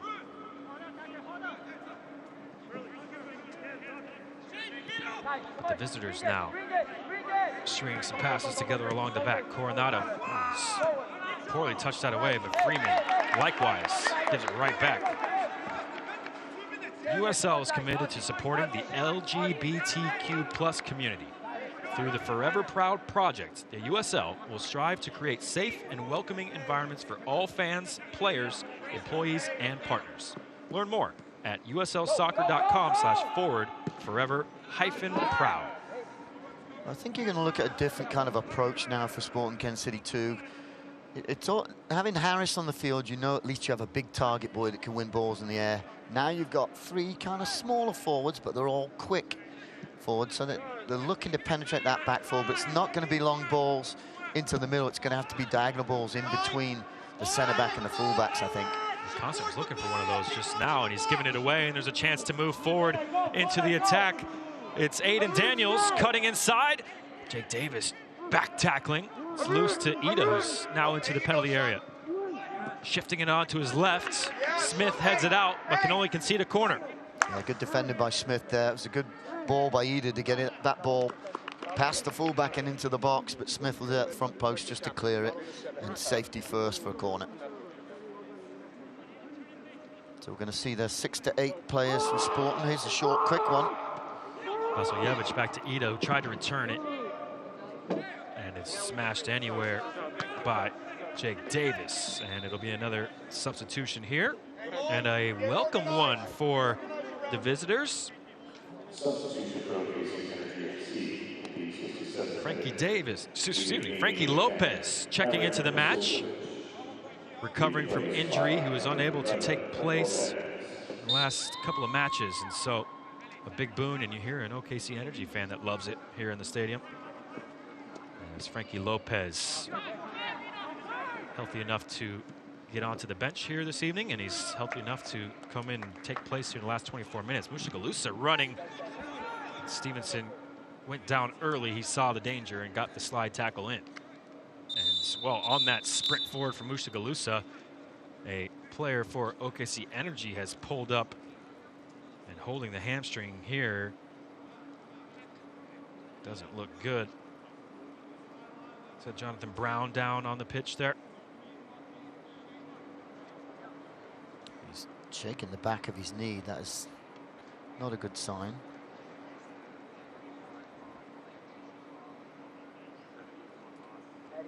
There's a quick sprint down the pitch by Mushagalusa. Just to confirm, Lopez came in for Vasiljevic. It does look like Jonathan Brown. Well, here's a special moment. As a double change during this pause will be made. Grayson Barber is withdrawn. So too Caden Pierre, as Michael Lennis makes his way onto the pitch. He is on an SKC Academy contract.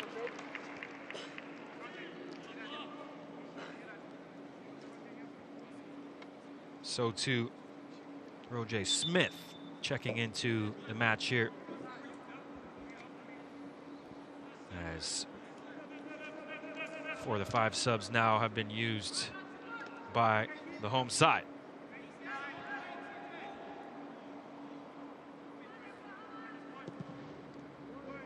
Put back into the play. There's Brown, who looks okay to continue here.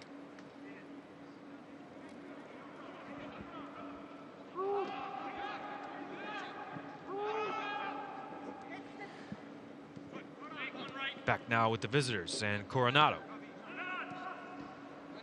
Watch out, as Cisneros gets applause from Paulo Nagamura for his pressing work there.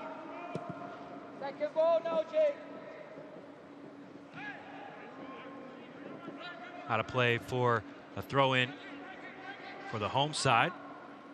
So we're into the last quarter of the game here, and both teams looking for that one killer play to put this game out of reach.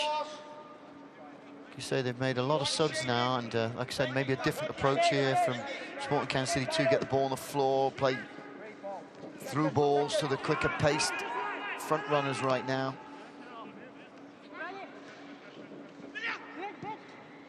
Oh, what a great ball there. And a chance to run in behind for Frankie Lopez, and he's into the area here. Sliding it through McIntosh, and he scored! Frankie Lopez gives Oklahoma City Energy FC the lead. Well, it's a beautiful ball into him, and a great attempt on his first play of the half, but goalkeeper's going to be very upset there. Kendall McIntosh should have saved that. I think that went through the middle of his body. But a beautiful first ball in right there, in behind the fullback. And Smith's running like crazy to catch up, does well to catch up. And I don't think he should be scoring from that angle, to be quite honest. And I think the keeper would want that one back. I will give him credit, he did strike it with venom, there's no question about that, but that ball went underneath McIntosh. And we're in a situation with 20 minutes left, and the OKC Energy are 1 up. Up 1-0 thanks to Frankie Lopez, back into action after recovering from injury, and back in the goals. He scores his first of the season. Watch out, McIntosh under pressure. Gets it just about away. Constant has it charged down. I guess that's what you call a great sub by John Pascarella, because I think that was Lopez's first touch. So excellent decision there by the coach, and it's put his team 1 up with just less than 20 minutes to go. Looking over the top now. Couldn't get it to Mushagalusa. Poor pass is picked off by O.J. Smith, and that's a stop on a dime, and here he goes attacking the back line. Freeman faking it right onto his left foot. Got some power behind that. That's a great strike by Freeman. Unfortunately, it went straight at the keeper. A couple yards either side of that, and that's probably a goal. But he, again, some venom in that strike there. Got that little scissors to go one way, cut it back on his left, and hit that with pace. But like I said, unfortunately, straight at the keeper. A good run there from O.J. Smith out of the University of Tampa. Making his second appearance, and here he is again on the edge of the box. Oh, he's got around one defender. There's a tug on the shirt from Coronado. It will be a goal kick, but, well, that was an interesting move from the left back after O.J. Smith had done so well to get around him. Yeah, great effort. Unfortunately, the ball bounced back and hit him, went for a goal kick. But unfortunately, the run kind of got in his way a little bit there. And that's a situation it looks like you might want to leave Smith one-on-one and leave the space for him to go take the player on. But the run across kind of killed the space in behind him. And he was unfortunate with the block and the rebound to go for a goal kick. 24-year-old O.J. Smith joins after spending his junior and senior years with the University of Tampa. He came up, the Jamaican, with Harborview FC before coming to the United States. Played with the youth sides of Harborview. He's on as a sub for the second time in the 2 matches here in 2021. Challenged down by Davis. It's off him and out for a throw to the away side. There is Smith. Spent the first 2 years at Northern Oklahoma College. How about this? 33 goals in 36 games. Not a bad return. He's on to try and make an impact here. Dia heading it out of play. Fans, follow Sporting KC2 and the rest of the USL Championship all season long on ESPN Plus, home to the USL, MLS, Bundesliga, UFC, and more. Join the more than 12 million sports fans who have already discovered ESPN Plus and watch the championship live every week. Sign up today at ESPNplus.com. Ida sizing up Smith. So too Lennis coming over. It's a decent cutback outside of the boot clearance from Dia. Freeman trying to muscle in, but Mitchell Osmond muscling Tyler Freeman off the ball. Yeah, that's where you miss your big Wilson Harris up front, because he's the player that will get the body in the way and hold off that centre back. That's not Freeman's game. Freeman's game is one-on-one, running at players. Organize again, organize your shape. Offside, Jonathan Brown over the top, who has continued on here despite that momentary lapse. Here's a nice moment. Michael Lennis making his professional debut as he checked in for Caden Pierre. 17 years old, the right back now. Another offside, and it'll be a chance for Lennis to get on the ball. He was born and raised in Miami, but moved back to his mother's hometown, KC, and he's come up through the academy, and he's signed on to an academy contract for the season. Lennis has been part of the U.S. Youth International setups, and a first chance for him to get a run out at the professional level. It's great. We take an 18-year-old off and we put a 17 on. Isn't that fantastic?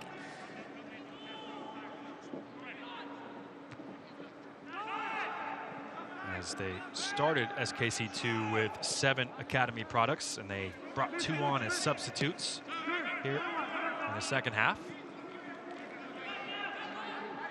Smith trying to challenge. That stayed just in play, and Lennis has some work to do to catch up to Ida, and Ida trying to slip it in between his legs. Couldn't beat the youngster.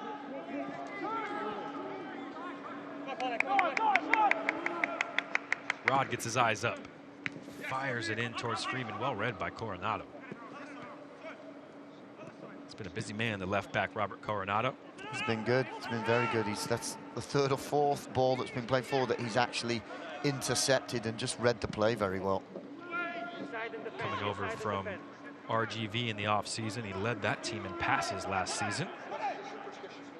He's demanding the ball from Ida, who took a late challenge from Davis. Dumped unceremoniously to the pitch here. It'll be a free kick, and the 5th and final substitution now will be made by Paulo Nagamura as he brings on the veteran Christian Duke. Well, he didn't get to play with his brother Cameron, who was already withdrawn, but he replaces Jahan Rod here in the 78th minute. And he has to step right back in along the back line to help defend from this set piece. Ida getting stretched out here on the near touch line, perhaps just giving some time to Pascarella and his team, trying to perhaps make a sub. And you heard there Pascarella saying they don't have time to make it right now.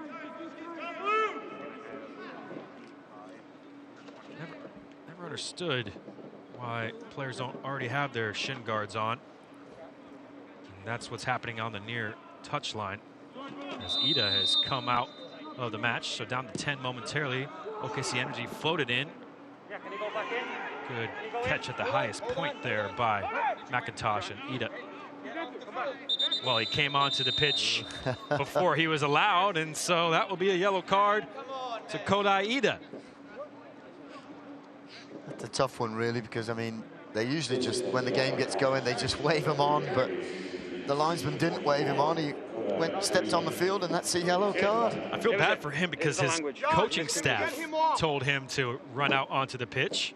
Yeah, and I think the assistant coach said he was trouble understanding the language, perhaps. I think I heard him say that. Yeah, I think that's just the assistant coach shifting the blame. Ooh, that's a painful one. Matt Constant. Tackle from Bijev. Are you fucking kidding me, Jarvis? He's right here in front of you. No, we just want to make a sub. I want him off to let the game go. And it's Ida now sitting down on the near touch line. Nagamura wants his team to play on. Tension among the coaches here. Nagamura, of course, played for a staff that included John Pascarella at Sporting KC, so they know each other well. And he can't really complain about that, because Ida could have gone off the last play.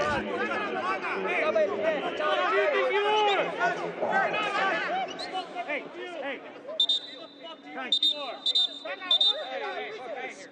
And it's getting really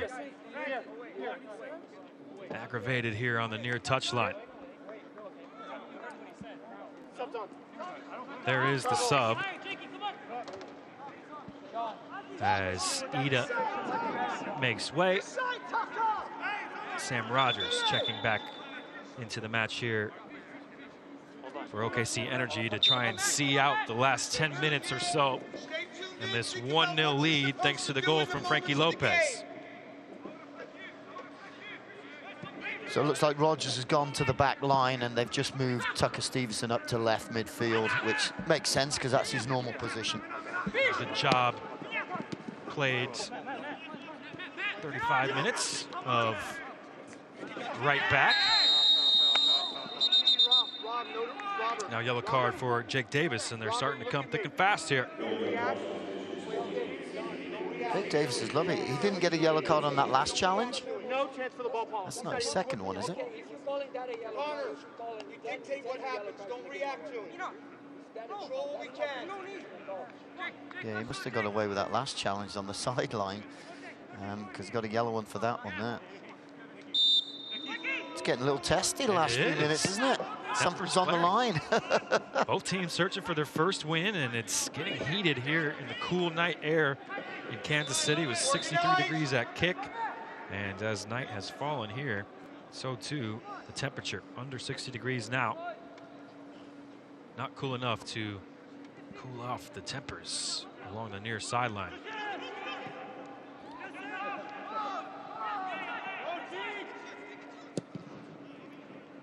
Duke looking forward there.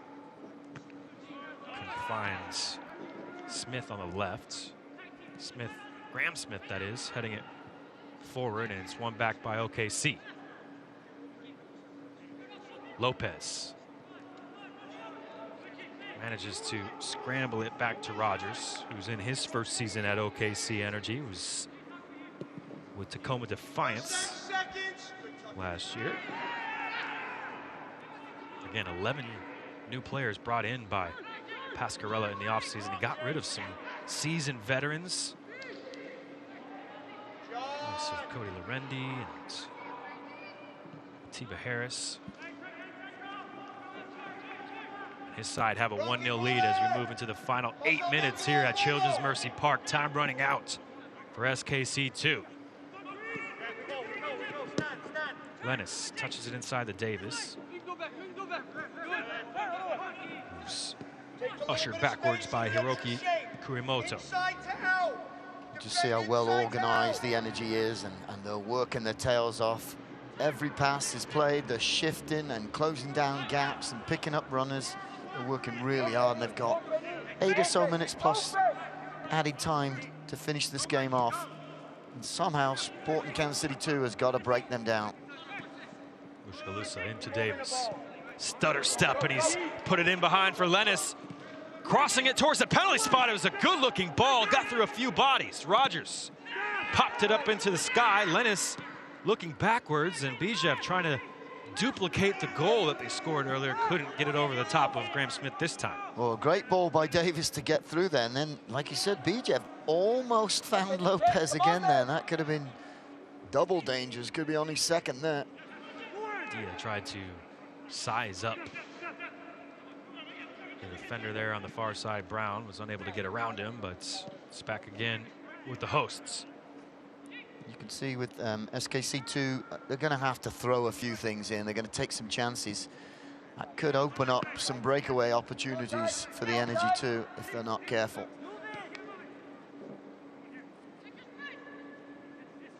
Graham Smith crosses the halfway line and wasn't on the same page as Roger Smith. There's a good ball down to the near side, and Mushagalusa keeps it in. Step overs into the area, around Coronado, crossing it, and it's poked home at the near post by Freeman! The lovely wide play from Enoch Mushagalusa, and Tyler Freeman at the near post equalizes 1-1. That is just tremendous skill on a one-on-one situation. You need players in the game like this that can just turn opponents inside out, and he did, and then the ball was absolutely terrific. And give Tyler Freeman credit because he's had a fantastic game. A darting 5-yard run to the front post for a tap-in finish, but that's a beautiful ball and a beautiful finish. He gets his first goal of the season. In fact, the first goal of the 2021 season for Sporting KC2 as they level the score here in the 85th minute. And 5 minutes left for a winner from either side. We said, oh, sorry there, got it. We said somehow they're going to have to break down that defense with passes through to penetrate, but that was done by just pure one-on-one dribbling skills. It's fantastic to watch. Got 2 goals in 2020, Freeman, 1 goal back in 2019. He's already got one here in the second match of the 2021 season. And you've been saying it all game, Doug McClagan. He looks a different player now, having just turned 18 in January. Absolutely. So we got 5 minutes or so, maybe 7 or 8 minutes left, which obviously Sporting Kansas City 2 want to go and win this. Let's see how Oklahoma reacts, whether they'll be happy with the tie or disappointed with the tie. Duke heading it back towards Freeman, stopped by Osmond. Well, the tempers have been flaring in the second half, so you have to think the competitive nature of both sides will be really driving to find a winner here. And there's space on the left for Stevenson if BJ wants him. He uses Tucker Stevenson from right back to left winger here in the second half. Fakes the overlap, curls one in, and it's just over the head there of Lopez. Yeah, difficult ball to collect there for McIntosh because it bounced just in front of him, but he took it very, very well. That could have been extremely dangerous. And he wasn't quite sure if Lopez maybe would have flung himself at that one, got a touch. Had to be a late reaction for McIntosh. Yeah, he was definitely there sniffing around, looking for the rebound.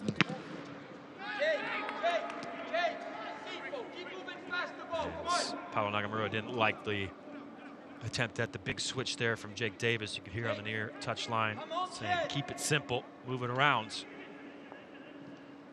As we're approaching the final 3 minutes of normal time here at Children's Mercy Park. Great to be back on home soil for SKC2. The poor ball though, and Bijev can run at the defense, lining up a shot. Now a step over, getting it onto his left foot, charged down by Lennis. He's mad at conceding the corner, but it's a decent challenge there from the youngster. Yeah, that's a shot on goal if he doesn't block it, so he should be happy there. Although, you know, you don't want to give a corner up in the last few minutes, especially with how deadly these guys can be in the air, that's for sure. Someone's got to make sure they keep an eye on Osman and Donovan here. So they make their way up from the back, and the corner to come from William Bijev, the assist king of 2016.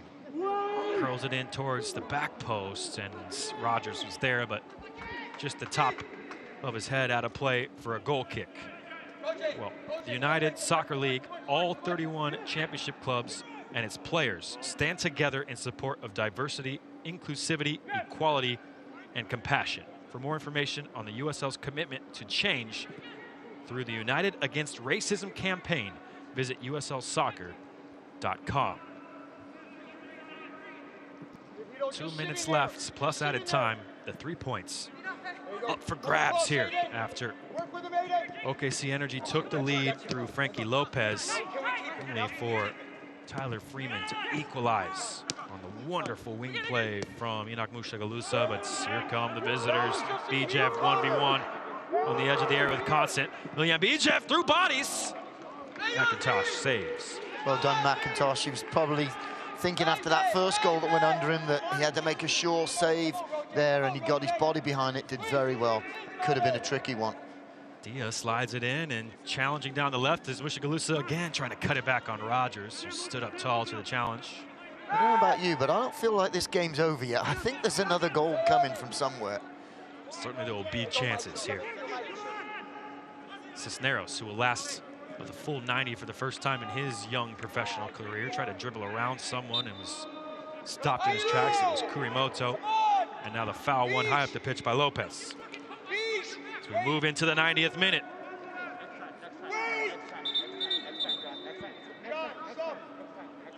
sub here right at the death. But Freeman, the referee, John Freeman, not allowing the substitute to happen, wasn't quite ready. Stevenson cutting it towards the penalty spot. Christian Duke was there. Roger Smith sliding it for Freeman, who had tried to get back onside and was unable to do so. And that will allow for a substitution. And another return from injury. It's Charlie Ward onto the pitch as he replaces Hiroki Kurimoto. Led the team in passing accuracy last season in his 13 appearances in 2020. Of course, known for stints at Ottawa Fury, RGV, San Antonio. Product of the Aston Villa Academy, and it's good for OKC Energy's fans to see him on the pitch here as we move into stoppage time here at Children's Mercy Park. 4 minutes added on. Ooh, that's a crunching challenge here. And the tempers flaring on the near sideline. He's gone over the ball. He's gone over the top of the ball. And he knows that. He saw it. Just like everybody else. Relax it. And a really, really hefty challenge here, seen to now by the referee, John Freeman. Yeah, we'd have to see that one again because it looked like, I think, is it Donovan or Osmond? Yeah, Osmond got the ball, clear challenge. Over the fucking ball, right? Yeah. Took your fucking feet out. And he's saying over the ball, but it's not over the ball with studs. He's actually looks like he's jumping last minute to get out of that. So it looked a lot worse than it was, I think. He took his foot off the ball.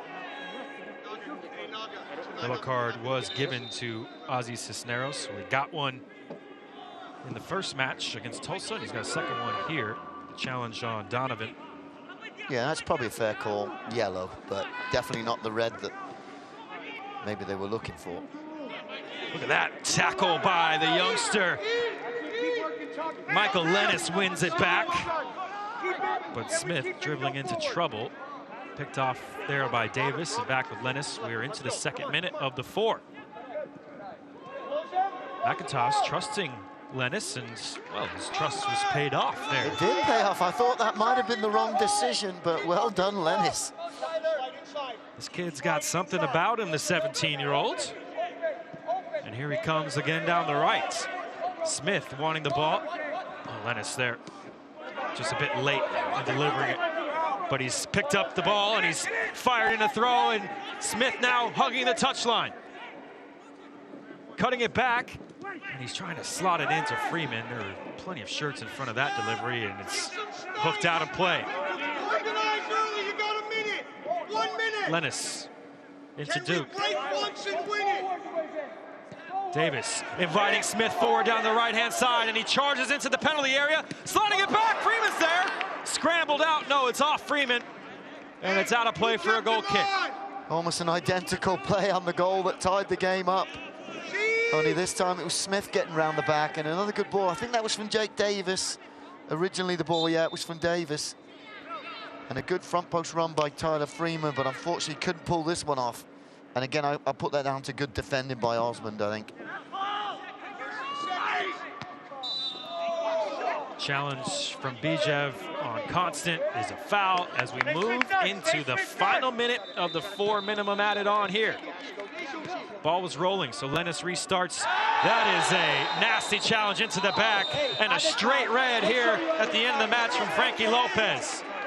How's that any different from that? How's that any different from that? Back in your technical area. Who the fuck you think you're talking to? Shut the fuck up.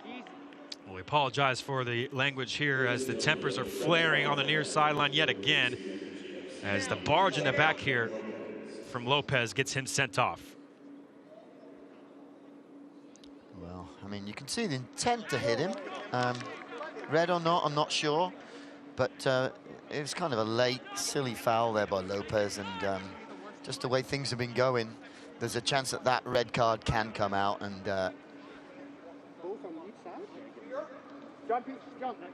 now the fourth official just having John Freeman show a yellow card to the assistant coach for OKC Energy and to Paulo Nagamura, manager for SKC2.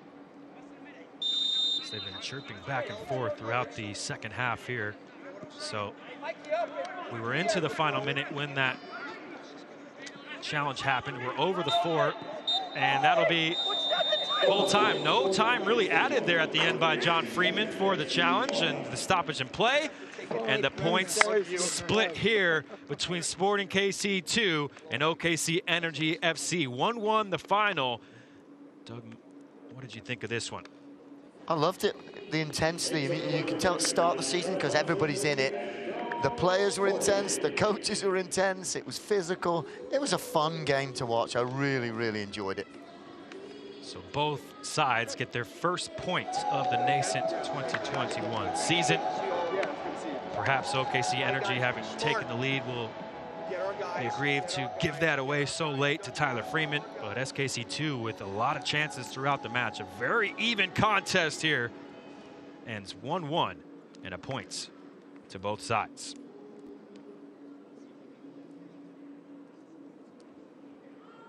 Referee John Freeman had his work cut out throughout this match, as it started hot and it stayed hot, Doug McLagan. Yeah, I don't think either coach is too happy with him, but it was a tough game to officiate because it was physical and there was challenges flying everywhere, and some of them were a little dangerous and some a little crazy, so not an easy one to officiate. But as you can see, both coaches not happy with the overall job, I guess. Matt Fucalaro waiting in behind the referees there, providing the security. As we look at the equalizing goal here for Sporting KC2 in the 85th minute. Yeah, just sheer brilliance, that is. One-on-one, technical ability, driven ball to the front box, 5-yard sprint by Freeman, taps it in. That's a great goal, love it. Tyler Freeman gets his first goal of the season for Sporting KC2, and full time here, 1-1 at Children's Mercy Park. We'll be right back to wrap things up from a fiery contest in the USL Championship.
Full time in a fun, feisty fight between Sporting KC2 and OKC Energy FC.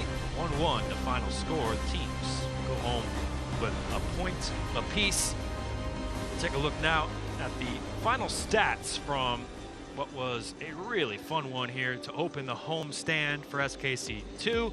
Just 2 matches at home last season. They get a full slate this season. And Doug McClagan, it ended all square, 1 apiece. Yeah, if you're looking for entertainment, you had it tonight. This was a great game, and look at the stats. It's pretty much even, and that explains the whole game. It was back and forth the whole time. Sometimes teams dominated. Next time it was the other team dominating. You're looking at the shots, 11-10, shots on target, 5-4. A little bit edge on possession for Sporting KC2. You know, it's their home field, so you kind of expect that. But everything is just even all the way down, and it was just a fantastic game. Very intense, but fantastic entertainment. 4 yellow cards apiece, 1 red card. The fouls, I know you want it, Doug. 13 to SKC2, 19 to the visitors. And a feisty one here at Children's Mercy Park for Doug McClagan, Brad Mertell, the rest of our all-star crew here. Thanks for watching the home opener for Sporting KC2. We hope you tune in for the rest of the USL Championship season as Sporting KC2 and OKC Energy FC split the points. Frankie Lopez got the opener. Tyler Freeman with the equalizer. Final 5 minutes. 1-1 the final score from Children's Mercy Park.